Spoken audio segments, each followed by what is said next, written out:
Hello, dear SoulFlowers. It's me, Gothic SoulFlower. Today, I'm going to taste test some wines. These wines are from Apothic. I usually drink Apothic Red, which is one of my favorite red wines, but after buying this for some time, I see they have other red wines. Of course, since I'm already a fan of Apothic Red, I already do like this wine, but I haven't tried the other three, so we're gonna give that a shot, and who knows, I may end up liking those better than Apothic Red. Keep in mind, I'm not a sommelier, I'm not a professional wine taster or nothing. I'm just a regular old darkling who enjoys red wine. There are 4 wines by Apothic that I'm going to try. Apothic Red, which I'm already a fan of. Apothic Dark. Apothic Crush. And Apothic Inferno. All 4 of these Apothic red wines were made in Modesto, California. The vintage is 2015. So let's get started, shall we? Before we begin, just a pro tip. If you're tasting more than one wine, it helps to have a glass of water and dry toast or crackers on hand. This will help to clear your palate. For my red wine, I like to use an aerator. This allows the wine to breathe, which is quicker than simply leaving the bottle open. You can also use a decanter to aerate the wine. And now, on to the tasting. First up, Apothic Red Winemaker's Blend. According to the label, this is a blend of Zinfandel, Syrah, Cabernet Sauvignon, and Merlot. The color is opaque, like ink, and it's got a nice dark plum red color, like a warm red. After pouring your wine, give it a little swirl. It helps to do this against a white wall or a white sheet of paper so that you can see the color more clearly.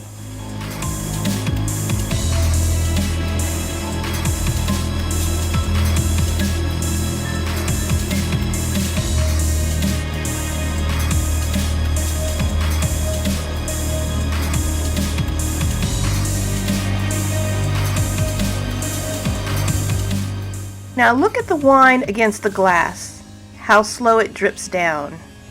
This is called its legs. The more alcohol content wine has, the slower and thicker its legs will be.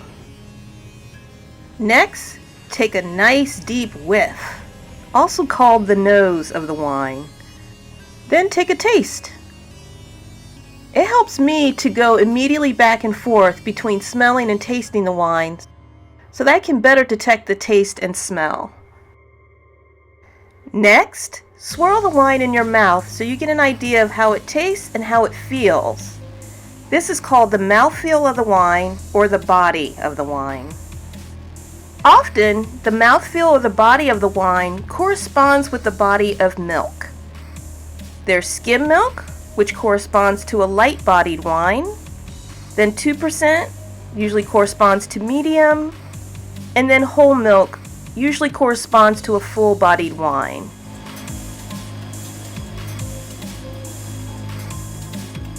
Finally, spit out the wine or swallow it. I prefer to swallow. No need to waste good wine.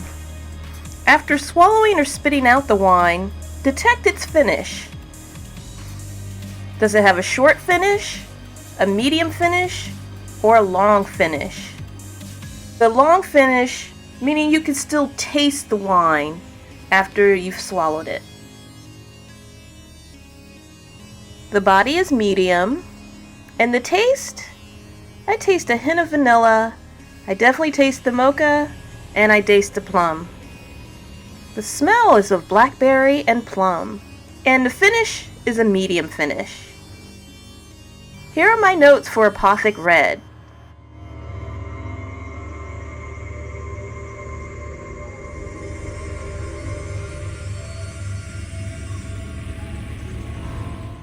It can take a long time to really taste and smell a wine, especially if you're like me, whose palate is not exactly sophisticated.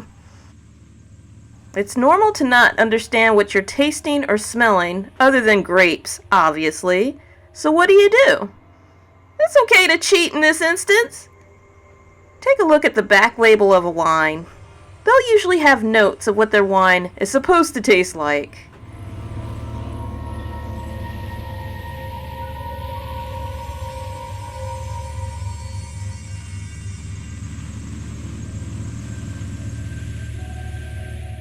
Next up, Apothic Dark Red Blend.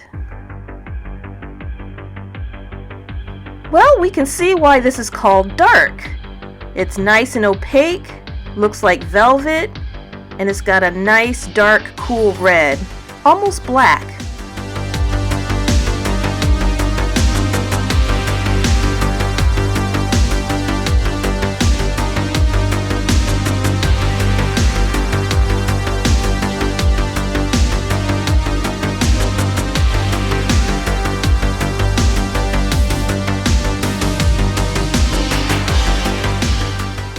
Surprisingly, the taste is a little bitter. It's also got a jammy taste to it, like grape jam. I do taste a hint of chocolate, blackberry, and a little spice. Even though it's a little bitter, it's very smooth. It smells very fruity, and I can also smell blackberry and blueberry. The finish to this is pretty short though. It dissipates quickly.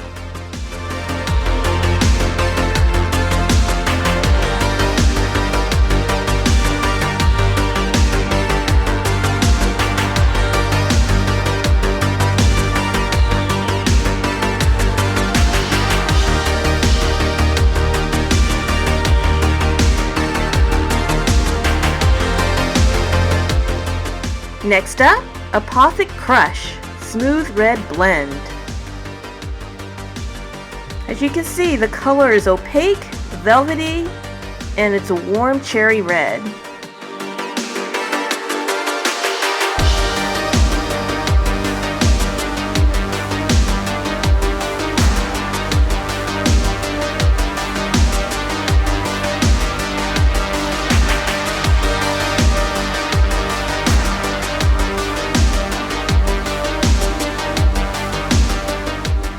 The body is medium.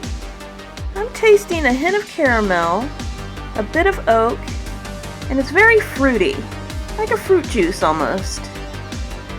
Besides fruit, I could really smell the oak, and it's got a nice medium finish. Here are my notes.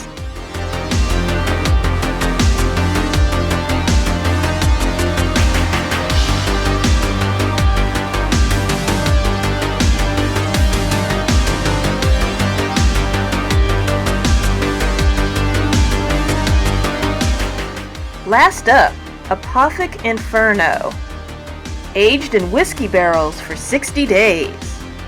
The color looks juicy, and what I mean by that is it looks like grape juice.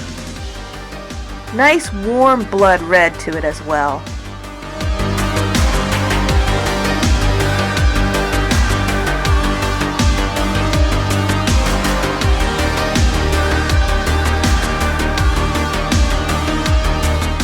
I can definitely taste the whiskey, and I also taste honey, spice, and also moss and rubber. It's not unusual for wines to taste and smell like things that aren't food. Sometimes you'll smell moss, dirt, rubber, sometimes even metal. And again, I can smell the whiskey, and I smell the oak, spice, and I do smell maple as well. This has a nice long finish. You'll still be tasting it after you've swallowed.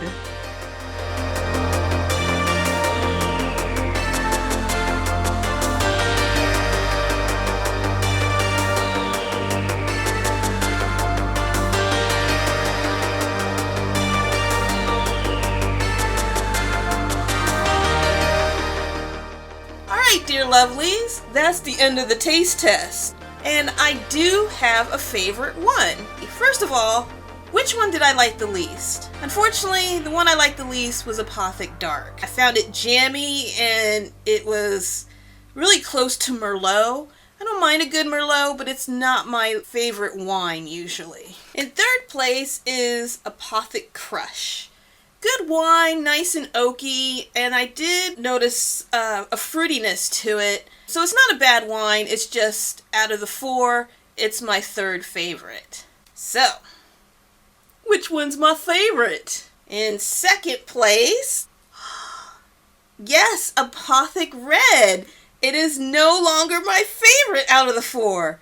Good wine, and stores that do stock Apothic will always have Apothic Red. I think it's their most popular wine. But yeah, still a good wine. I still enjoy it.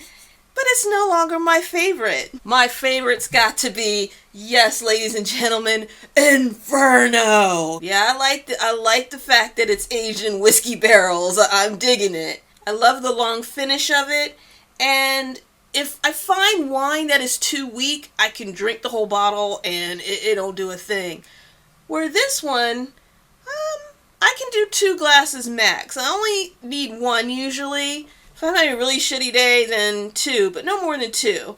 And I like that in a wine because they last longer, and it's just got a good flavor to it. Remember, this is 15.9% alcohol per volume. So, there's that. So this, we're going to have a taste again. I find wine is like pizza and pasta. It's always better on the second day. And just one final note. I had some shots of pouring the wine in the glass. Yeah, that's really not how you do it. I mean, it doesn't matter. But if you twist the bottle towards the end, at the end of your pour, it won't splash and get all over the place. And I usually do that. I just didn't do it for this video. I've been following a website called winefolly.com. Great information, especially if you're just starting out trying wines and getting a taste. The language is clear and it's not full of, I don't know, professional talk. And it's really easy to follow. Great website. I'll link that below just so you can give it a try if you are a wine lover like me. Until next time, ta-ta for now, and cheers.